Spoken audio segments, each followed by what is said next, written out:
was much easier then, that time, due to the fact that there was always the big gap between your what you cost of production and your selling price.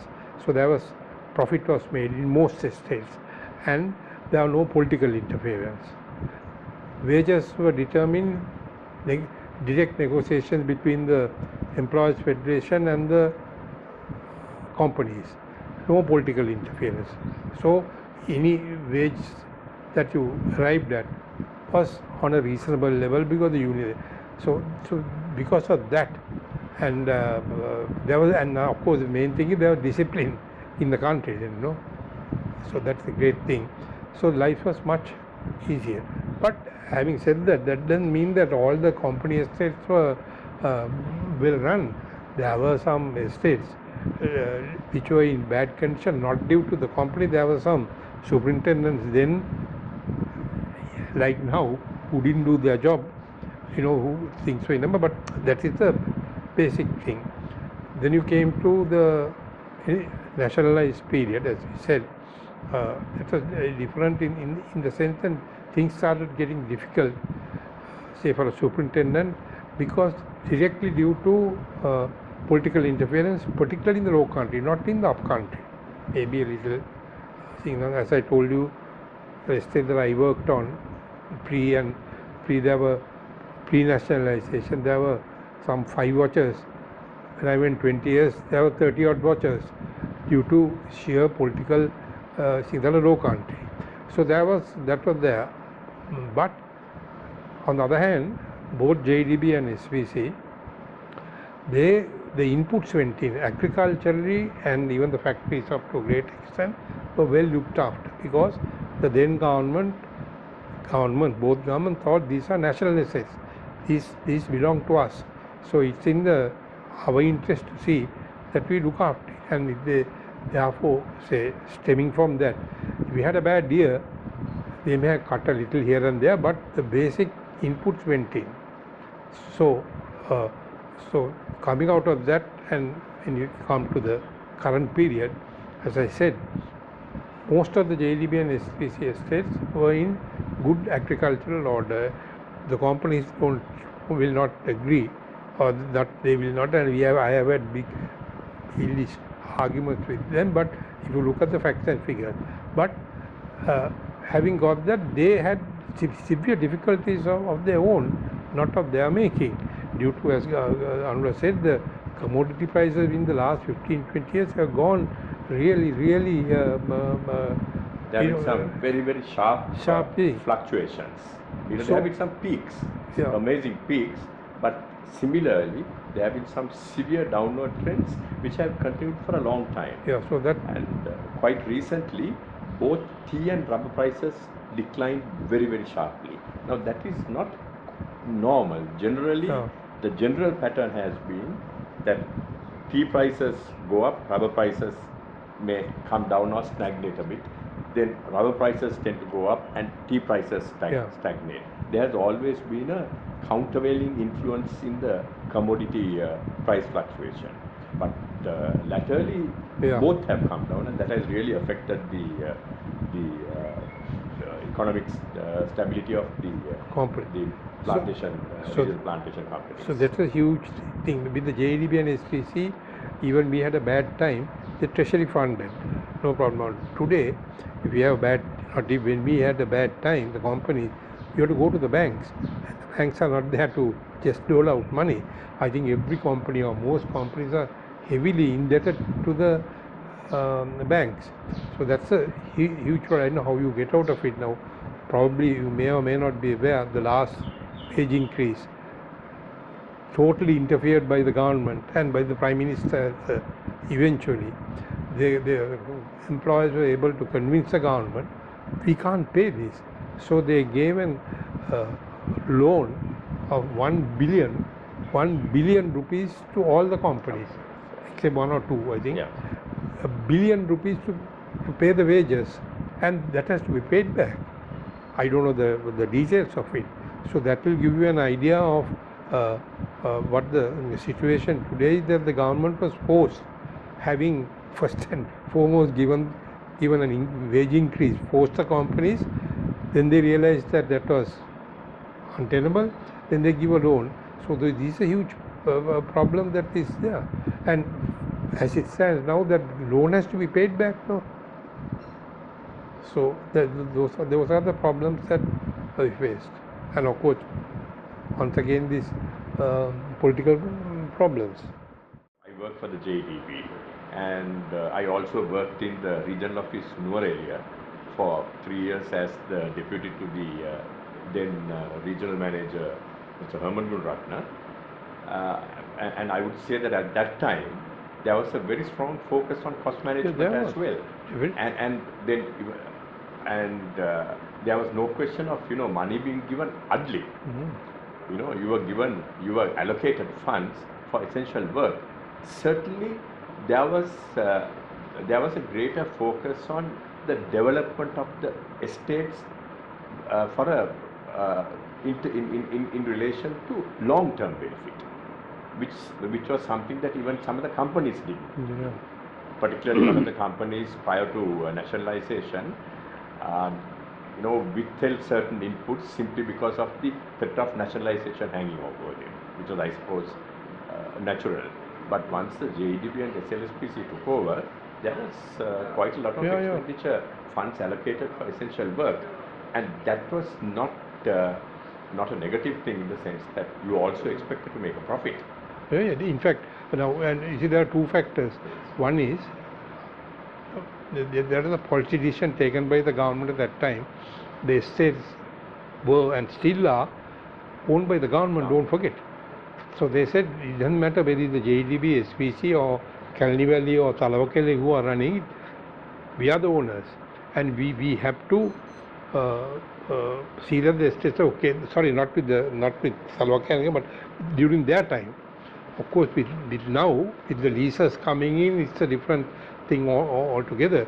But coming back to the cost factor, I don't think that is correct because, as you know, we used to get comparative statements of estates, your profit, your loss, and there was tremendous pressure from all the time.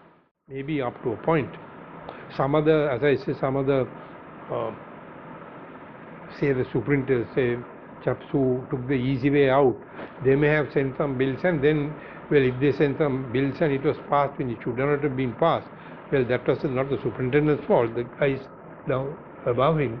Yes. At that time, the estates were making reasonable profits at estate level, right? And I can't recall there being any problem about meeting wages then, right? But now, after the estates have been privatized, you have to run it as a viable entity thereafter, and it is up to the people who manage those estates to ensure that the manner in which you manage the estates in your custody will ensure a reasonable return, so that you can also meet all your expenses. I mean, you can't take over an enterprise from the government and then at some stage say, look, I don't have money to pay my workers. I don't agree with that. Yeah, it is up to the company to manage that. In the last, say, 20 years, we have seen some very serious financial upheavals in the entire world. Which has affected the global economy, and those have affected the tea market here, like the financial crisis, the Asian financial downturn, and then the various international conflicts, particularly in the Middle East, which have disrupted our market trading patterns and supply routes and so on. Now, I can't recall there being such drastic upheavals during the time of the JDB and the SLSPC. So definitely, that impact has been huge, and the companies have felt it. I think that must be said.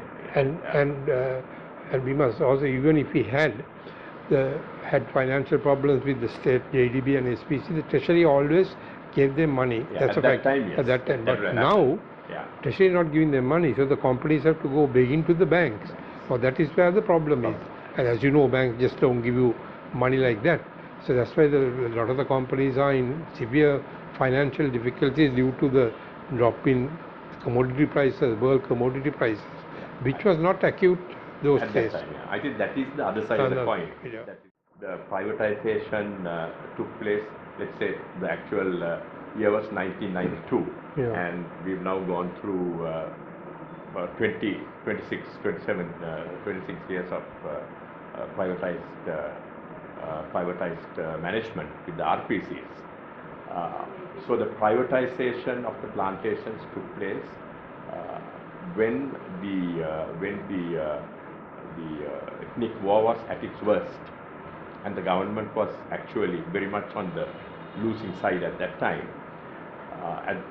But despite the fact that the majority of the workforce on the estates were Tamil, and it was the LTT, which was a Tamil guerrilla organization which was conducting the war against the government. There was absolute total peace in the estate sector. There was, and for that the plantation community must be congratulated for maintaining absolute peace in the plantation. There were upheavals from time to time due to various other reasons, but none of them were connected in any way with the war that was going on in the north. Had that been, there would have been some repercussions to the country as well. I don't think, in my view, broadly speaking, the war had little or no effect on the estates. Absolutely, I won't say absolutely. As you said, there may be occasion, and I think credit to that is one of the things is the estate workers. They are, as you know, of Indian origin, and the Tamil in Jaffna, they had very little. Literally nothing in common. Nothing in common, and actually they were looked down upon. These guys had, nothing in common. That was one of the main reasons. That's why they did. But I don't think it's correct to say that it was during the war. As I said, due to the war, the problem is the main factor in the industry is wage negotiation being decided by the government, and the collapse of the commodity prices have affected us. That is the big issue. And another thing is, in the future, and it is not even now, the lack of labor. That people talk about giving them incentives and all this story. That is not going to work. They have tried everything, because the mindset of the worker is he basically doesn't want to go and work in the field. The younger set. Now I'll give you an example. I have a small property in Mathale, which I sold the other day, 10-acre property. I had eight people. Every one of them were over 55 years old. You can't get anybody who is under 55. And I had only 2 men. All the others were women. You can't get people to come and work. Now I know, because I have had that estate so many years. I know the workers. They are all sons of these, and the daughters are working in garment factories, gone abroad, or working in town. So that is, whatever one can say, you are going to have less and less labor on the estate. So that is going to be a huge problem. It is now. And so the answer to that is very complex. I can't see how you are going to, I think there are various suggestions.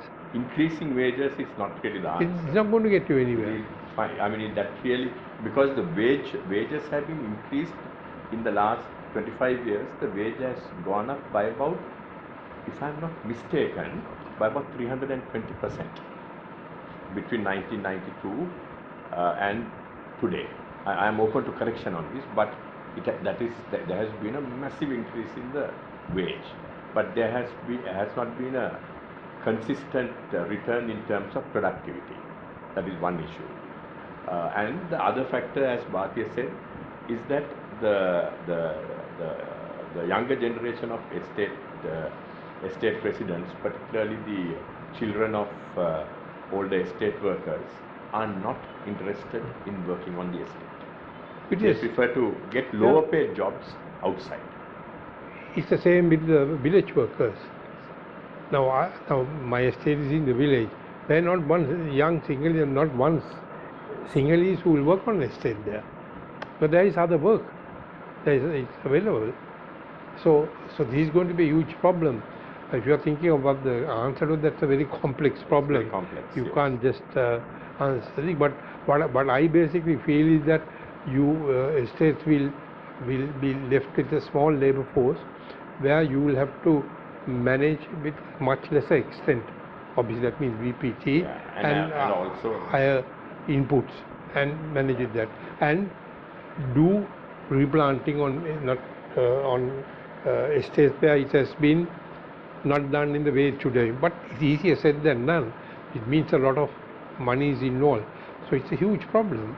And also mechanize wherever possible. Yeah, wherever possible. There are also limitations to that. It's an easy answer, but it's not something that you can implement right across the estate sector. Of course, another solution is to to forget the structure of estates that, as you and I know, superintendents, forget that and divide the estates. Say make them like smallholders, where they give leave to the factory. So when you do that, I mean, but there again, it's not easy. Now I know where I live, Matale. There's a social and political issue. Yeah, social problems. They tried this on SPC estate just above, and they gave all the workers, resident workers. The villagers said, this was our land. If you give them, we also want. Then they try to work out and say, well, if you are working on the estate, we'll give you. In the village, he said, we don't care whether the estate, whether they work or not.